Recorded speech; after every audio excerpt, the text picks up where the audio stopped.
షేక్ హసీనా ఉన్నప్పుడు కూడా అక్కడి హిందువులపైన దాడులు జరిగేవి, కానీ ఇప్పుడు జరుగుతున్నంత సివియర్గా జరిగేవి కాదు.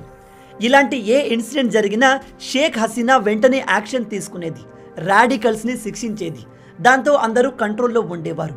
కానీ ఇప్పుడు ఈ మహమ్మద్ యూనస్ పవర్లోకి వచ్చినప్పటి నుంచి హిందువుల్ని టార్గెట్ చేయడం మొదలుపెట్టారు. బంగ్లాదేశ్లో ఉన్న అన్ని మేజర్ హిందూ టెంపుల్స్ పైన అటాక్స్ జరిగాయి.